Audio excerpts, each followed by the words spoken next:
Hi,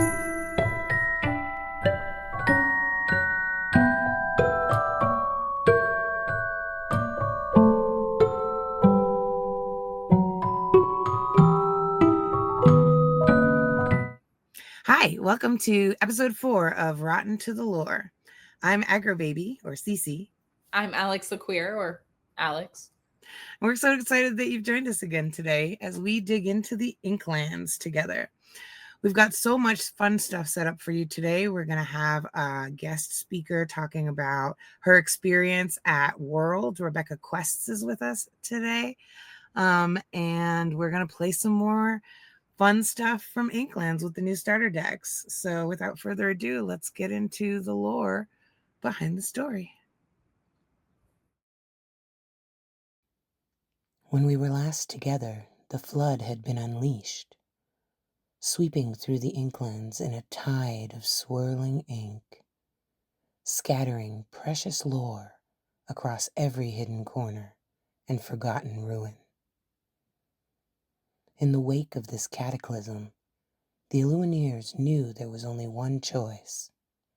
They had to venture forth and reclaim what was lost before the villains and ne'er-do-wells could seize it for themselves.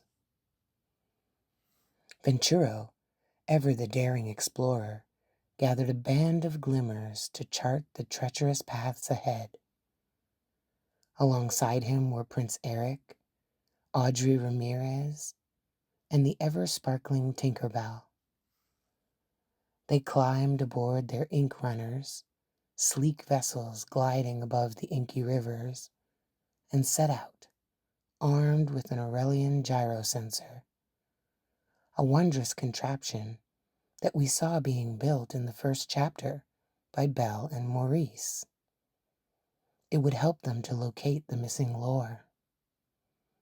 Yet, as Belle herself warned, even the most brilliant inventions can lead you astray if you trust them blindly. Adventure hung thick in the air.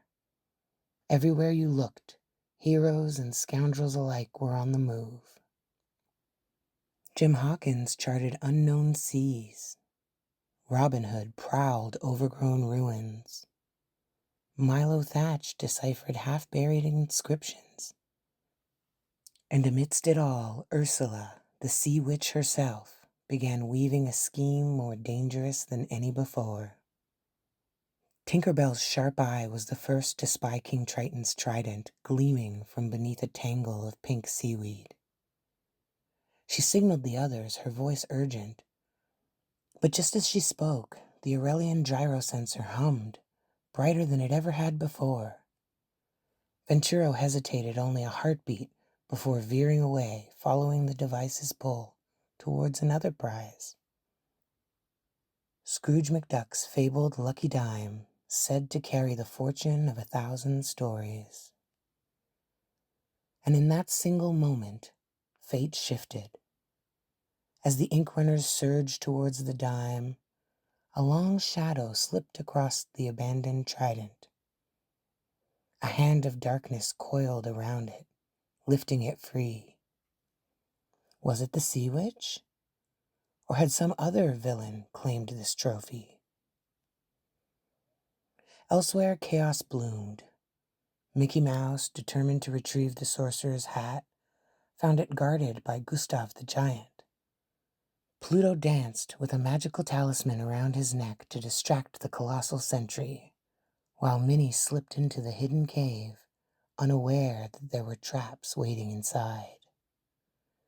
Close by, near another ruin, Huey, Dewey, and Louie pieced together shards of a vast crystal whose purpose no one could yet guess. Yet no matter where the glimmers turned, villainy pursued them.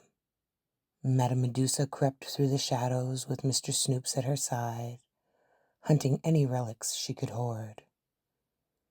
The Queen of Hearts, short-sighted as ever, seized flooded territories to expand her dominion.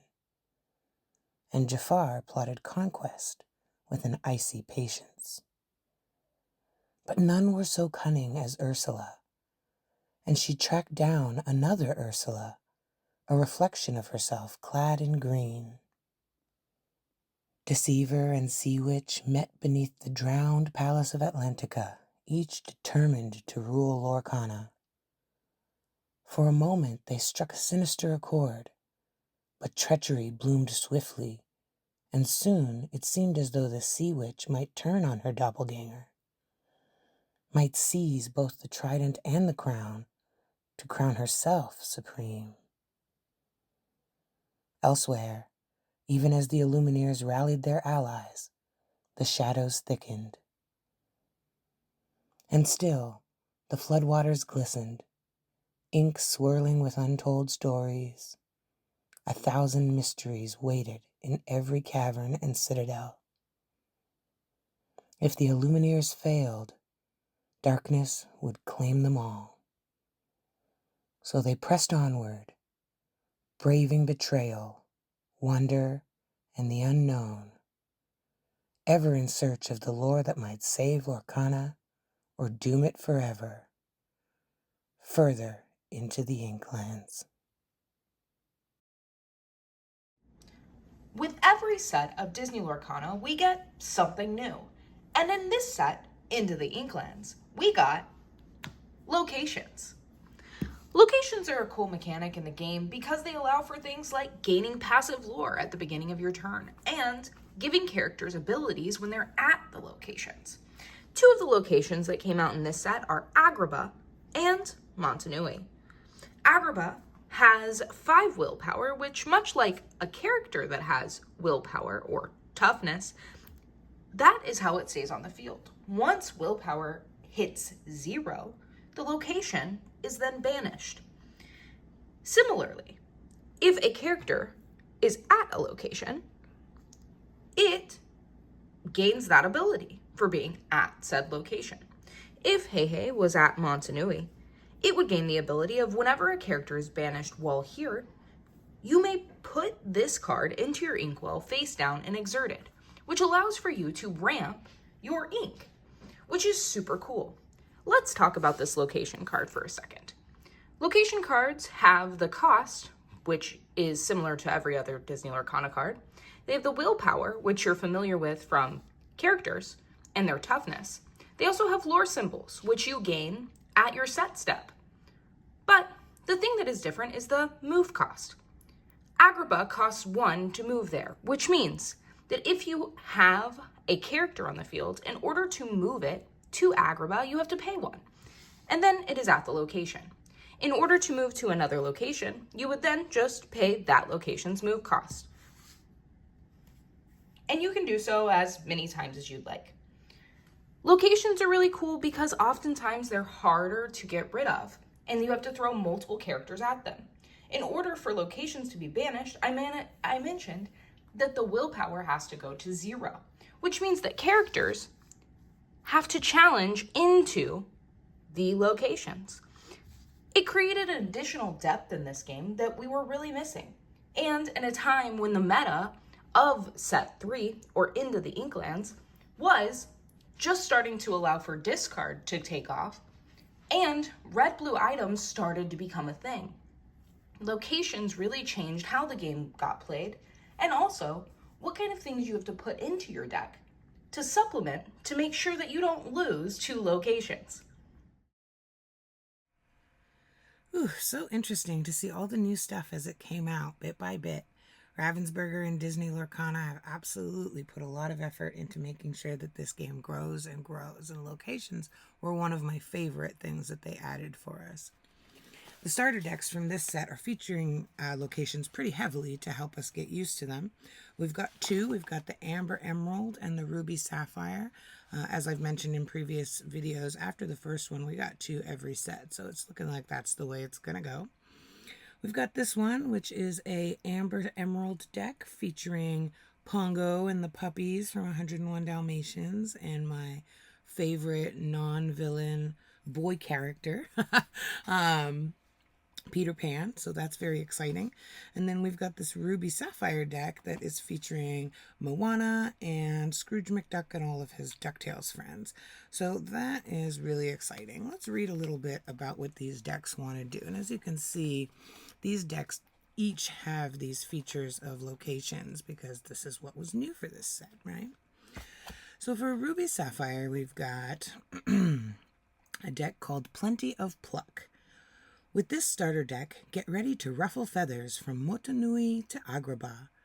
Fearless ruby glimmers like Moana, born leader, learn from voyages near and far, while sapphire glimmers like Scrooge McDuck, richest duck in the world, and his DuckTales friends work together to get the most out of items. That seems like a lot of fun. And then we've got this Amber Emerald deck called Dogged and Dynamic. With this starter deck, you'll have opponents seeing spots from DeVille Manor to Mermaid Lagoon. Amber Dalmatian glimmers help each other as Pongo, determined father, digs into your deck for friends, while oh, there's a little typo there, while the Emerald Glimmers, Peter Pan, Lost Boy leader, eagerly travels from land to land.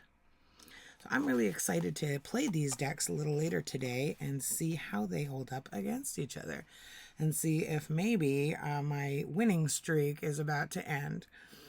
All right, but before we do that, let's have a chat with our super special guest, Rebecca Quests. Welcome back, and please welcome our special guest, Rebecca Quest. How are you? I'm so good. Thanks for having me. Yeah, I'm so excited to have you. Thanks for being here. We're really excited to get to talk about some of the things that happened at Worlds that, like, some of us who weren't there didn't get to see. Let's start off with Rebecca. What was your favorite part of Worlds? Oh, that's hard. It was all pretty awesome and definitely hard to pick out one single moment. I would say it was really fantastic playing Pack Rush with Liam was a super fun moment. Being able to be with Baker as the awards ceremony presenters was also, I think, just so cool, especially it being like this is the first world championship, the first time we're naming a champion. And Baker, of course, is just a huge Disney Arcana creator and a wonderful person. And it was so much fun doing that together with him. So that was definitely a standout moment.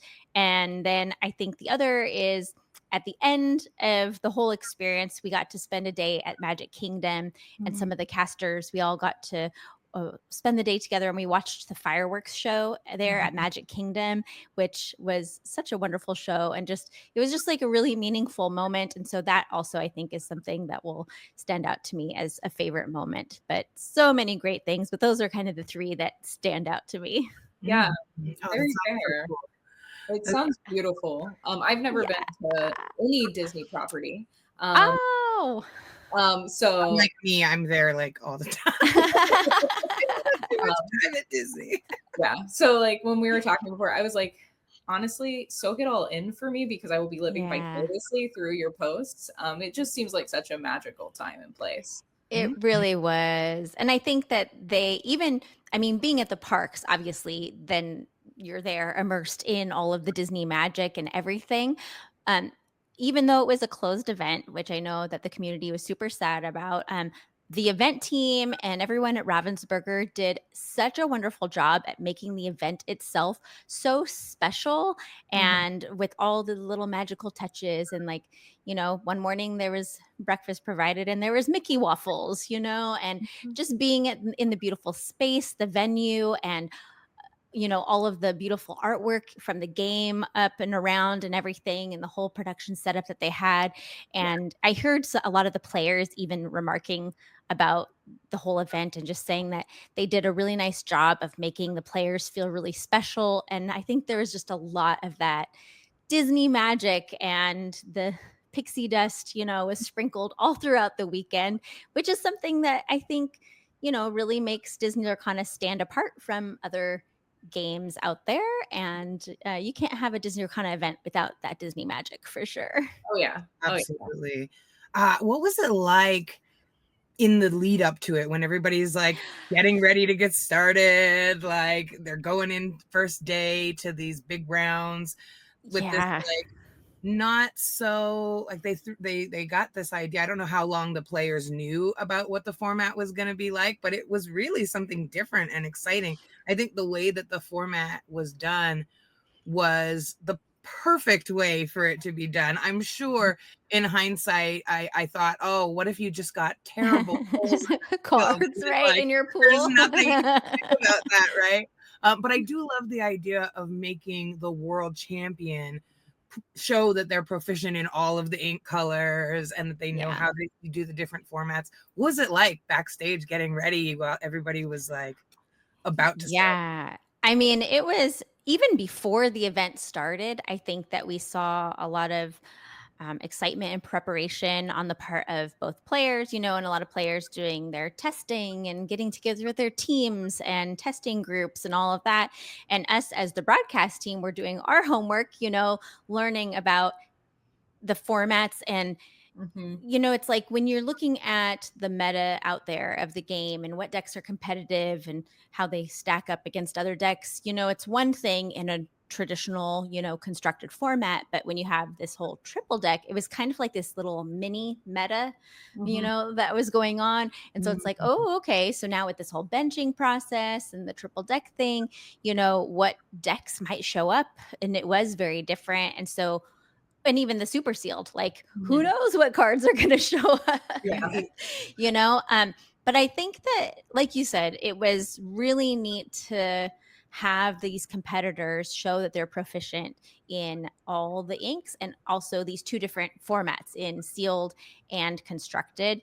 And when I talked to players, on Friday before the day of the event, there was definitely a lot of excitement and nerves and focus, I think, is the main thing that there was. I think people were also just excited to play the game, and a lot of them have become friends, over the course of the season, and they play games all the time with each other. And so they were excited to all be together in the same room, which is something also with Disney Arcana. The community is just so wonderful. And so even though it was a small group, you could tell that there was just such camaraderie between the players, that they were all just like really ready to jump in and get started, I think. And that morning when they all walked in, they got to, you didn't get to see it on stream, but they had all of the sealed pools all laid out, and all the players got to walk in and pick their box, and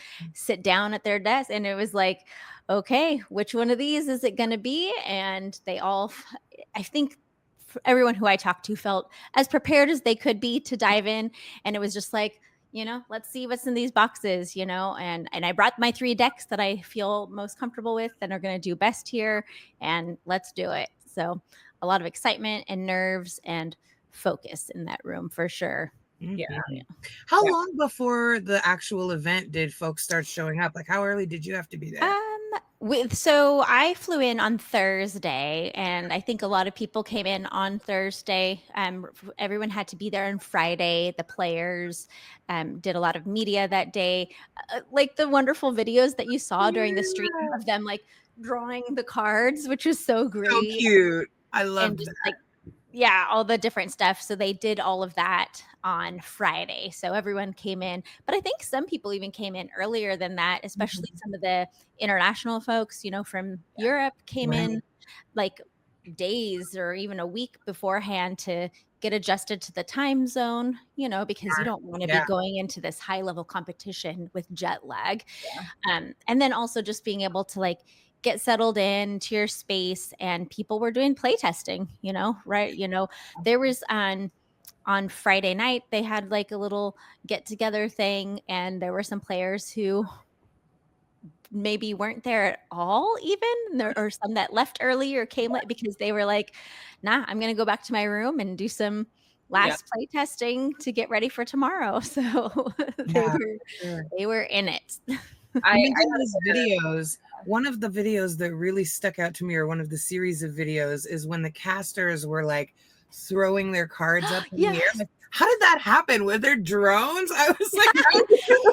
I loved that so much. So a shout out to Tate, who is their videographer and photographer. He does an incredible job on all the video production, and it was his idea. So And he had like a camera on like a pole.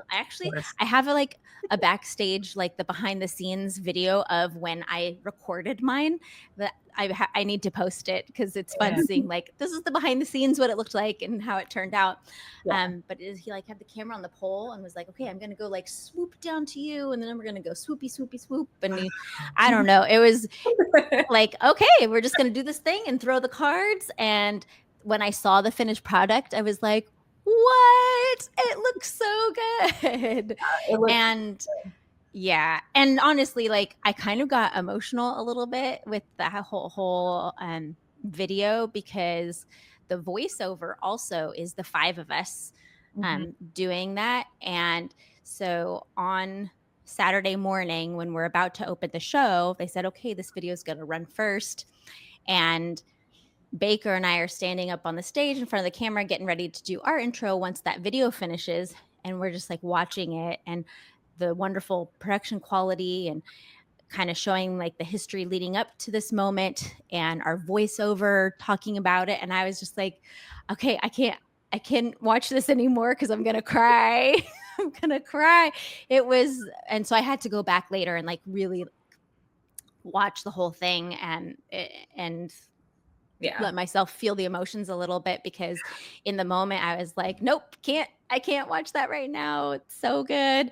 And, a little bit, I don't know, it feels weird to say it, but like it feels a little historic, because this game, I am so passionate about this game. I know you guys are too, and believe that it will be here in another 10 years, 20 For years, 30 years down the line.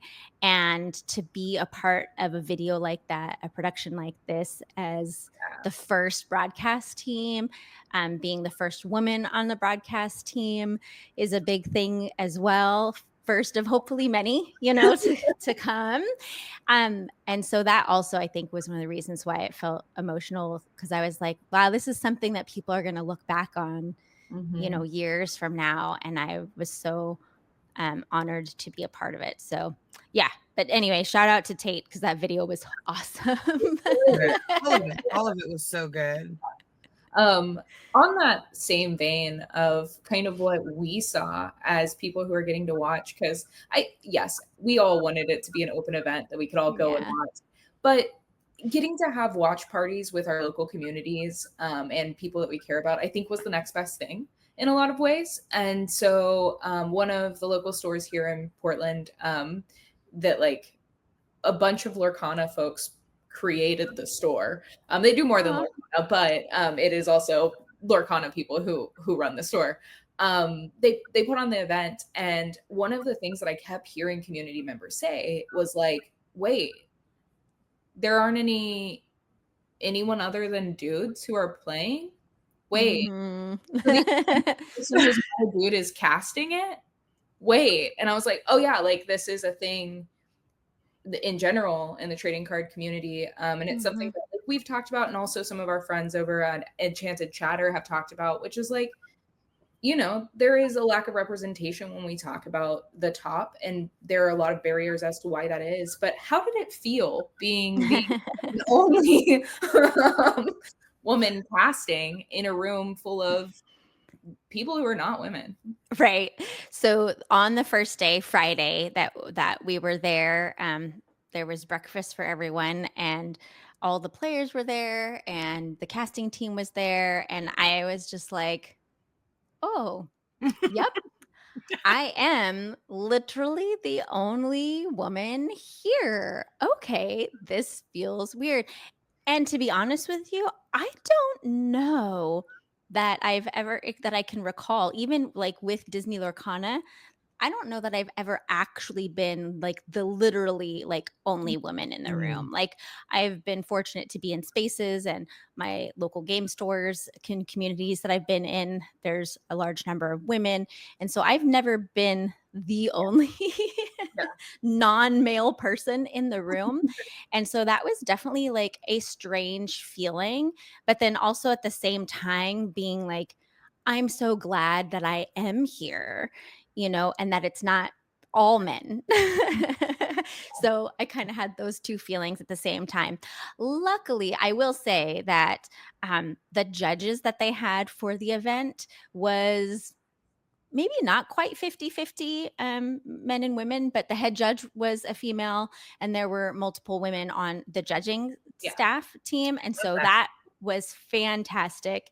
And then of course you had like staff from Ravensburger, women that were there. But by and large, it was very male dominated space. I do think that when you look at the broader community of Disney Lorcana, it's not so heavily male dominated, especially compared to other games. Yeah. But at the top, like you mentioned, Alex, at the top, there is quite a lot of barriers there for non-male persons to be making it to that level of play. Everything from, do you have people that you can room with to travel and share travel expenses to big events, and all kinds of different barriers. And I hope that next year that's not the case. And I know that there are lots of women who are amazing players, Right. super competitive, who could stand up in that room and be just as competitive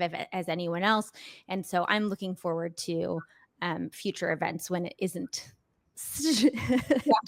just a bunch of dudes. They're all wonderful dudes. They're all great. But it was me and a bunch of dudes. It was so strange. Yeah, absolutely. And I think for sure within Lorcana communities, especially, there's a lot of just a sentiment of everyone is welcome in Yeah. our leagues. In Seattle, there's like, I want to say like 20 leagues. There's so much Lorcana So happening here. many. So much. Like every night of the week, you can find somewhere to play in the greater Mhm. Seattle area, not like Oh, Seattle, sure. but like drivable for sure. And I can't think of any that have no women that are regulars Yeah. in their group, or non-binary folks that are regulars. So like it's absolutely possible. And I think that as long as we keep, feeding that message, that mission, that within this community everyone is welcome and that Yeah. we're all going to support each other in getting there, we'll for sure get there, and we'll start identifying the barriers and we'll start tearing them down. Yeah, exactly. And keep having the conversations. And a lot of it too, I think, is just education for, it's like I know that there were male players who the first time that they heard like, oh, like travel costs, or lodging, going places is a barrier. They were like, oh, that thought had never, like literally just never even occurred to me, And so it's things like that that's like, yeah, let's keep having the conversations. And I know that there's lots of people in the community, though, that are all about supporting anyone who wants to play this game and helping break down barriers. And I think that that's one of the things that I love about the Disney Lorcana community as a whole, like the guys on Team Maelstrom. Like I think they're a wonderful example of people who are performing at the highest level of competition in this game, but are so welcoming and advocate for Disney Lorcana being for everyone. And I think that having people like that in the community is so important for setting a foundation for years to come so that the game can grow and we can see more diversity at the top.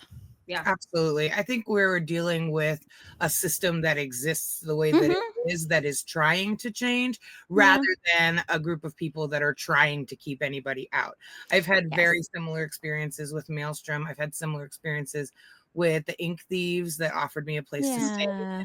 there, Airbnb at one of the challenges. Like, I think this community wants everybody to be present and is I happy think so. to do what they need to do to make sure that that's possible. It's one of the reasons that, I mean, I'm a Disney fan. I'm an adult Disney person for sure. There was going to be appeal here one way or the other, but I've never really been a TCG person, even though I love games. I think it is specifically the Disney Lorcana community and the way that we show up for each other and the way that there is definitely a place for me here. Yeah. and that's palpable. It's impossible not to see, and that's why I became so invested and so Yeah. overtly into it. I do think also additionally, besides just the community, I do want to like say like a special shout out to the team at Ravensburger. Like Mhm. the fact that they made sure that there was a female, a non-male person on the broadcast team and that they asked me to be a part of it. I think they see there the importance of having diversity in who's on camera and representing this game and making sure that the entire community feels represented in what they see. And so I know that it's not by accident, that I was happened to be on the team. I know that they see the value in having, like you were saying earlier, representation is so important. And so that people can watch the broadcast and they see somebody like me and go, oh, there is a place for me here in this community. I belong. It's not just 100%, male dudes, And that's TCG true. bros on the broadcast. And honestly, like one of the most special moments for me of this entire last Disney Lorcana, challenge season was a mom that I met and her daughter in Seattle, DLC. And she was like, my daughter loves you and we watch the broadcasts because she loves you, and now she's here and she's playing the game, and don't underestimate like what your presence does, for and she's like, and not just her but also for me, and so that was like a really special moment. And I'm really thankful to the team at Ravensburger for seeing that and allowing me to be part of the team. And like I said, hopefully I'm the first of many. Yes. that And there's it's not just yeah. reactionary from Ravensburger either, right? Like Yeah. from day one, there have been women on the team. Yeah. The team behind the scenes is very diverse, and I think that makes a Yeah. difference because you can't really get true representation in the front end if you don't have it in the back end, right? And because you just wouldn't have, if you don't have the lived experience Mm-hmm. of being in these different bodies, then you don't know what people who do have that lived experience need. So big Yeah. shout outs to them, front end, back end, all over the place. I'm really glad. Yeah. If you were to give like someone who is either not a dude or just like is new to the game and found the game randomly, if you were to be like, here's one piece of advice I could give you after this full first season of Disney Lorcana, Oh. what would your piece of advice be? I think it sounds very simple, but like keep showing up, right? Yeah. In however it is that you want to show up, however it is that you want to engage with Disney Lorcana, whether it's as a highly competitive player or whether you are wanting to play your janky puppies, decks, or you want to play the co-op version of the game, however it is that if you're just a collector, however it is that you find the most joy in engaging with Disney Lorcana and being, I think there's such a huge social element to the game too, like being together with other people. So whatever it is that brings you together with the community that you enjoy being with, that you find joy in this game, don't let anybody tell you that you don't belong. Just keep showing up. And I think that would be my biggest thing. And I know that sometimes that is easier said than done in some spaces. Not every local game store feels welcome to everyone, and I totally understand that. But there are people out there, finding communities online. Shout out to the Love to Lore, Discord group, and there's other online communities and places and people that you can connect with. And so to just keep showing up, don't let anyone, take anything from this game. Yeah. Yeah. And if they try to, tell us and we'll have a chat. Yeah, we'll come have a chat with them. Yeah, we'll play them in a core constructed game. And loser has to stop being mean. Yeah. I don't want to let this conversation end without at least one shout out to all of the amazing outfits during the cast. Thank Like, you. your outfits were amazing. Some of the other casters had really great outfits. I loved that was just a piece of the magic, right? It wasn't just like, here we are, this is what's happening. But there was this whole thing, and those pins. Oh my gosh, those pins are so beautiful. Yes. I love the Pins pins. are gorgeous. I messaged Luke and was like, hey, if you're and he was like, already did. I was like, no. Yeah, those pins are quite coveted at the moment for sure. But Wow. thank you. I am not like a super fashionista person, but I do love a cute outfit. And I had some girlies that helped me run some outfit ideas by them. So Enchanted Kim and Lorcana Fran helped me with, doing like some nail ideas, and Riley from Club Casual. And so they were like I called them my girly pop squad. So I was like sending them like, oh, how does this top look with these bottoms and whatnot? So they helped me with picking outfits. And then on the final day, I went out shopping.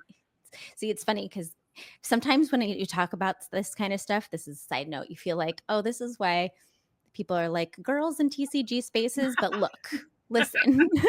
We can do both. We can look good. We can do both. Exactly. I can like destroy you with my ruby amethyst deck and look very cute while doing it. So, anyway, so I went out shopping one night and I found that gold top that I wore, and it was like on clearance, and I was like, well, yes. And then Riley was like, oh, that'd be fun if everybody like wore something gold. And I was like, yes, I'm doing it. And so Brandon wore a gold tie, and Liam had like his gold Mickey, bow tie, and JDZ had his awesome, cool jacket with gold all over it. And then I think Baker had a gold pocket square. And so that was just kind of fun to coordinate a little bit to like, cap off the season, matching the golden Mickey and that trophy. And so I felt very fashionable in my gold lame top. So that was fun. So I appreciate the comments. So good. You can be a sale, right? Like, when I saw the top, I was like, I'm not a big fashionista either. I'm not really going to comment on people's posts most of the time when it's like an outfit, but I like immediately messaged, was like, that top is great. It was just so good. I love it. Hey, that's awesome. I got so many comments on that top, even walking around the venue. I was like, yes. Thanks. I just want to personally say thank you. I love all the people that were casting this event. It's so important, as we've mentioned multiple times, to have that representation out there, and not just representation, but you're really good at what you do. You're great at bringing us into the adventure with you and helping us feel like even though we couldn't be there, we were there in some way. So I just want to thank you so much for everything that you brought and for coming to see us here today. Yeah. Before you leave, do you want to tell people where they can find you?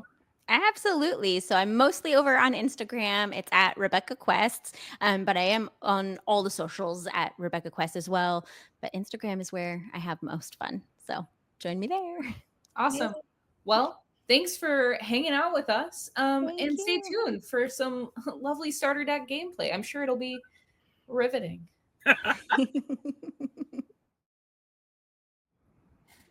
Okay, so let's see if I can keep this winning streak going. Starter decks, I think, just aren't my jam. Like, I am like, oh, sure, I'll play this 2-cost item that I do not want to be playing on turn 2. That sounds fun. Yeah. All right, would you like to cut my deck? I'll just do a single cut. Okie dokie. And what kind of cut would you like? I will also do a single cut. Right. Then do you want to do high roll? Yeah, high roll's fine. Ooh, so high. I rolled a 4. All right, let's see what I can do. I rolled a 7. I shall go first. might help in my endeavor to win.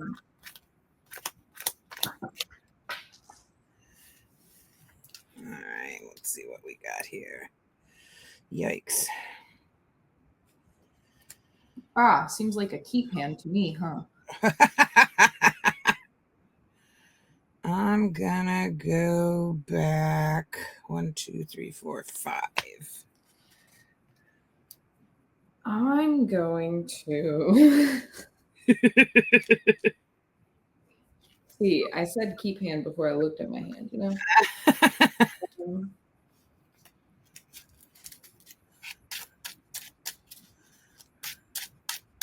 I think I'm gonna go back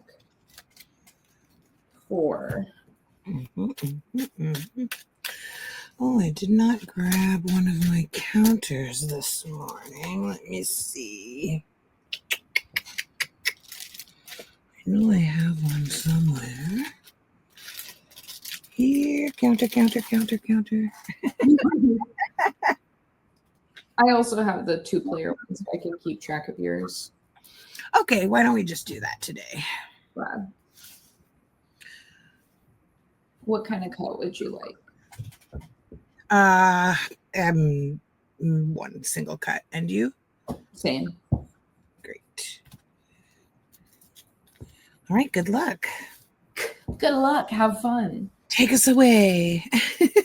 I shall. All right. I'm going to ink Wee Wee to play a Minnie Mouse, which is a 1-3, and I will pass. Mm-hmm. I will giraffe a turn. I will ink Kita to play Pluto and pass. Yes, the Plutos.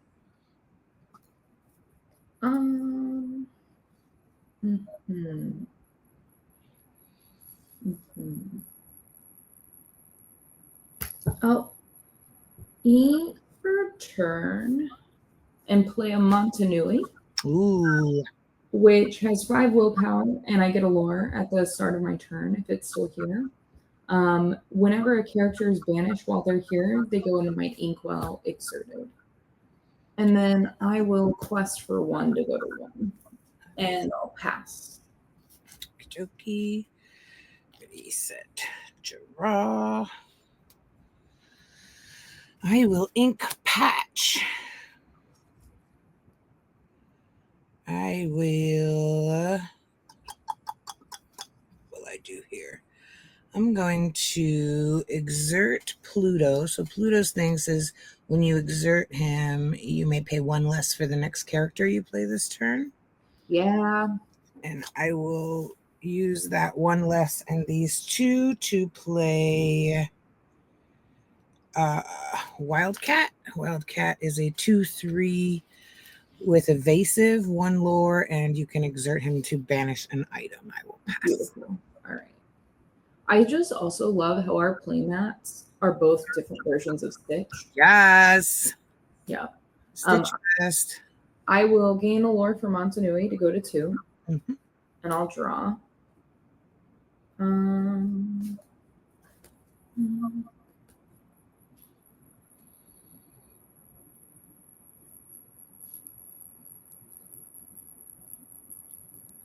I will ink Heihei to play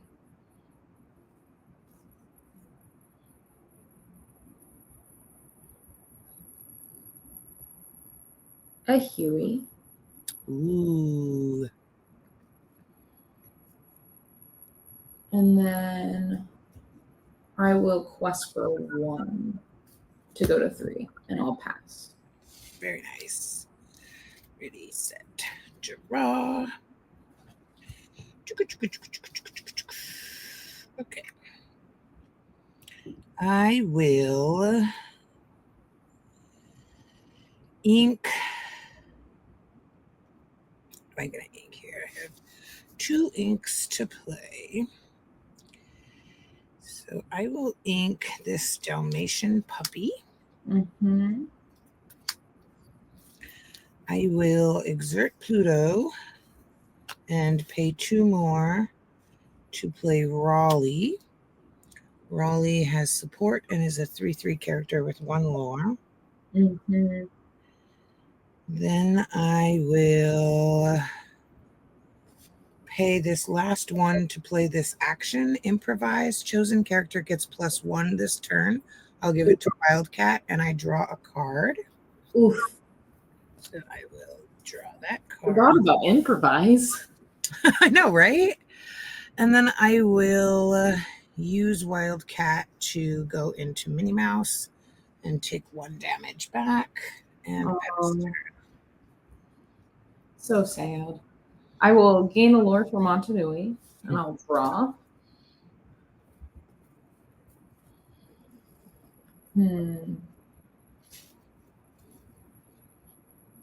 Choices.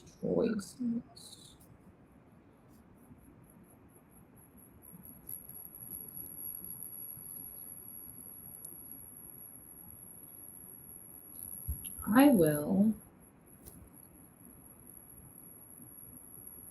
ink a flounder to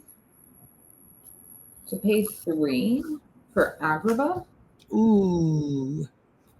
And then I'll pay 1 to move Huey to Montanui. Okay. Does that give Hui any special powers? No. I also keep saying it's Huey, but it absolutely is Dewey. Oh, whoops. I don't know. It's hard to tell them apart. So whenever it dies, if it dies while at Montanui, it goes into my inkwell exerted. Ah, that's nice. Yeah. And then I will take out your Pluto. Mm-hmm. And then I'll pass. Okie dokie. And can you remind me how much defense Agrabah and Montanui have? Yeah, their willpower are both 5. Ah, got it. Okay, great. Yeah. Ready, set, draw. 1, 2, 3. Okay, I am going to ink this big Pluto. Oh, just in time. Just in time. I am going to quest Raleigh for 1. Mm-hmm. And give that support to Wildcat. Oof. Who will then take out Agrabah. Mm-hmm. I will pay 2 for Wendy Darling, who is a 1/3 with 2 lore. Mm-hmm. I will pay 1 for DeVille Manor, which is 4 defense and 1 lore. And then I will pay 1 for another improvise. I will give it to Wildcat and draw a card. And then I will pass. And so what I do, because I always forget about my location lore, is I put something on top of my deck so that when I get to go draw on my next turn, it reminds me that I need to take my lore location, because I am just really bad at remembering that. That's so fair. I will gain 1 for Montanui to go to 5. Mm-hmm. And then I'll draw. And that's a card that I have access to. I will ink Voyage to play a Louis. Louis is a 3/4 and can quest for 2. I will pay 1 to move Louis to Montanui.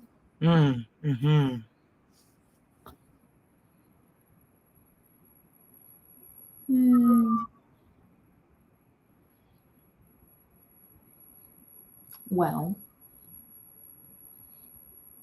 this is a rough spot. I think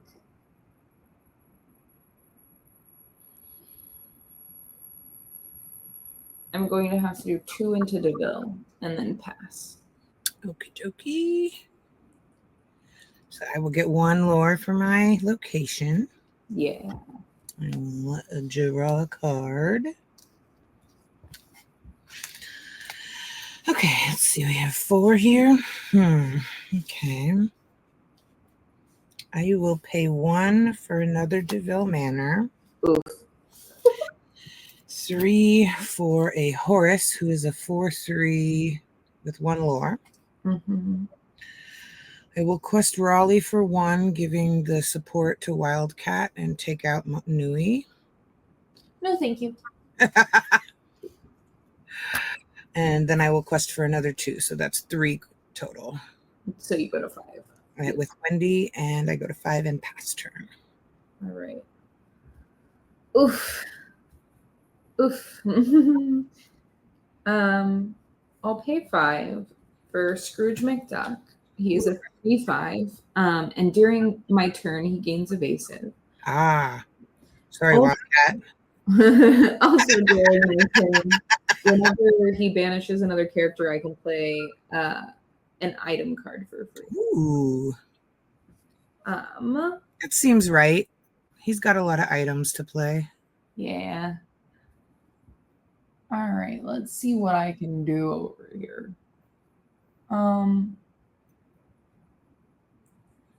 I think I take out the Montanui that's damaged with The DeVille Manor. Yeah, that one. I'm just making up names for locations. Okay. Then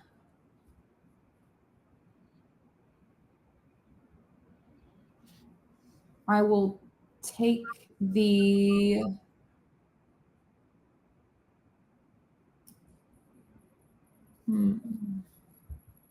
what is that just a Dalmatian puppy? Nope, that's Raleigh. It's a 3/3 Okay. with support. Yeah. Yeah, we're gonna take Raleigh. Mm-hmm. Take 3 back. And then that's my turn. Okay. Ready. So I will get 1 for my location. Radical.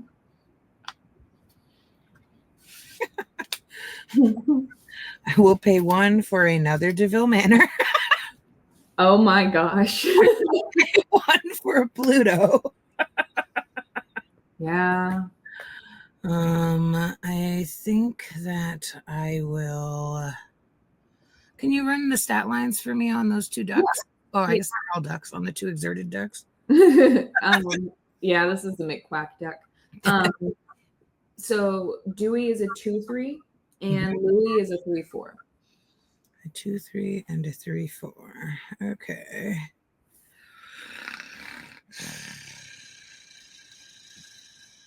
I guess I will put Horus into the 2/3. Okay. And Horus is a what? The 4/3. Horus is a what? A 4/3. A 4/3. Mm-hmm. I'll take 2 damage back. And then I will quest for 3.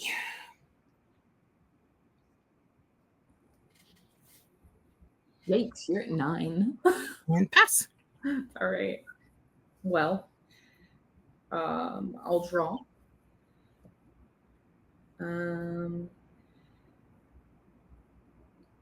I'll pay 2 for Hey Hey. He's a 32. And during my turn, well, once per turn, whenever I move this character to a location, each opponent loses a lore. But I don't have a location because they're gone. Phew. What? I play Deladut, who's a 3/3 and has Reckless.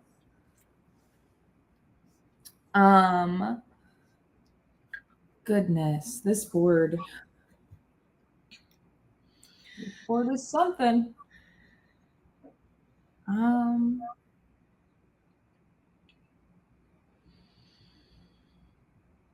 Wildcat is a 2/4, is that correct? A 2/3. A 2/3. Okay. Mm-hmm. Well.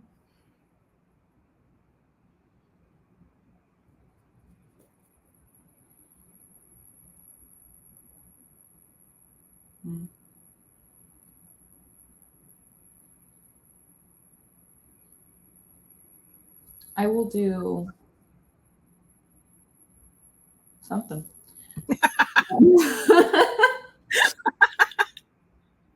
um. hmm.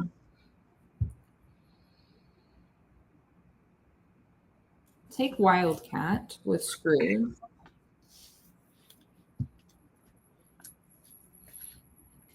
Um.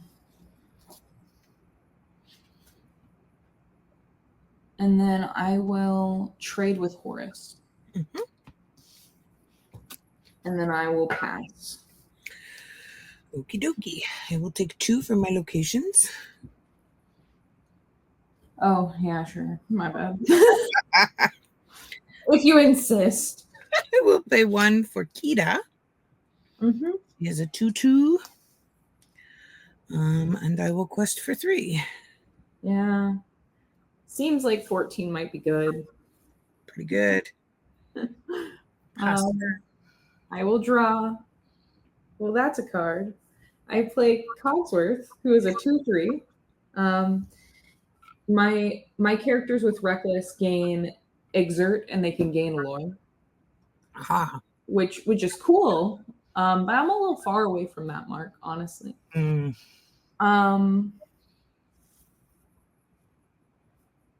So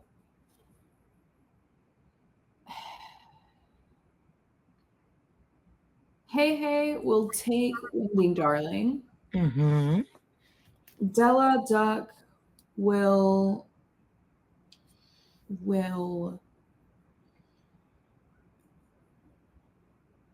go into one of the DeVilles with Scrooge. Mm-hmm. And then I will pass. Okie dokie. Hey has 1 damage unless he has resist. That's correct.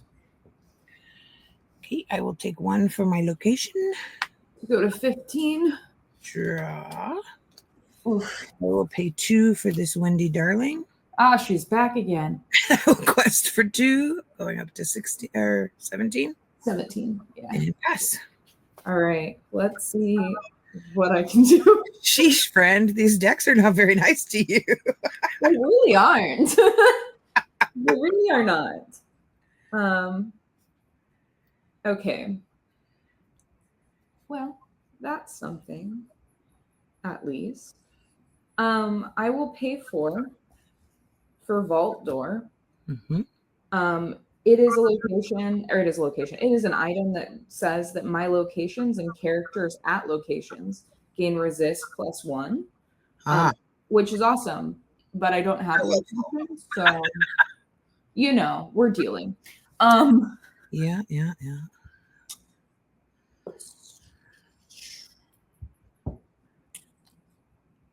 I guess what I should do then is clear your board. That might be good.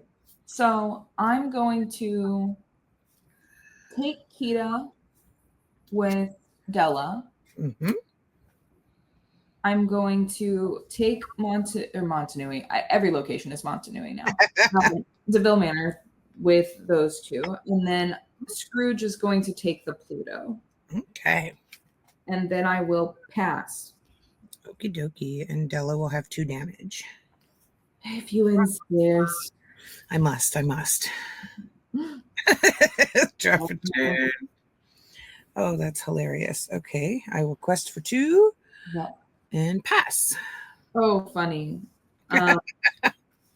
Rather funny.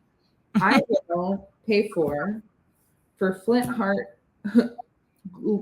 Gold. Do you know in French they called him Mac Moneysack? That's wild. I love that. Mac Moneysack here is a 3/4, and during my turn he gains evasive. Wonderful. Which is real awesome. I'm going to take out the Windy Darling. Yes. So is that 1 or 2? 1.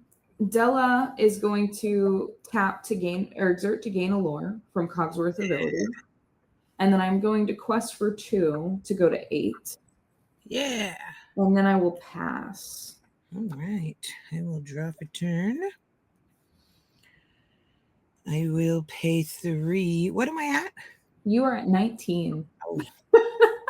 I will pay a Pongo. Pongo is a 3/2. It says once per turn, you may pay 2 to reveal the top card of your deck. If it's a character card, put it in your hand. Otherwise, put it on the bottom of your deck. So I'm going to ink this 6 cost Robin Hood. I will pay 2 to reveal the top card of my deck. It is a character, so it will go into my hand, and I will pass. Beautiful. Well, unless I draw something that I'm pretty sure is not in this deck. Oh, no, I have an out. I have an out. It's not the card I drew, but I do have an out. This deck plays Dragonfire, so if I had drawn a Dragonfire, I believe I stay alive for the next turn. But I'll play my Moana, who does her thing, and then I will exert Della to gain a lore, and I will quest for 1, 2, 3, 4, 5 to go to 14. Yeah. And, man, I wish that was a Dragonfire. Yeah. It's your game. Yeah. It's okay. I'll try again next time. Yes, you will. You will succeed. It's gonna happen. It will. It has to. Barely. I'm looking to see how far down that a Dragonfire would be, and Ooh. It was very far down. Yikes! Oh, there it is. Yeah, it was like 15 cards down. Just not lucky. No. At the end of the day, that's just it, right? Because generally, you're pretty good at winning when we play games together. It's just the luck of the draw sometimes. Yeah, it can be. And that's why these starter decks are so great too, because when they get people into the game, it kind of levels that playing field a little bit. And then people like me who know very good lines on meta decks and know what to do with them sometimes get our bad luck and draw a vault door when we have no more locations. Yep. Well, onward and forward. Maybe next week. Yeah, maybe it'll be more riveting gameplay. Wow, that was some truly riveting gameplay. Join us in 2 weeks where we get to talk about Ursula's return. Ursula! She's my babe. I love her so much. She's my favorite villain. Ursula is definitely a good villain. And for your homework this week, we want to know what your favorite Disney villain is in Lorcana or in the Disney franchise that you hope to bring to Lorcana. We're excited to hear who you like and who you might be afraid of. But remember, good or evil, every glimmer has a place. And so do you. See you next time on Rotten to the Lore.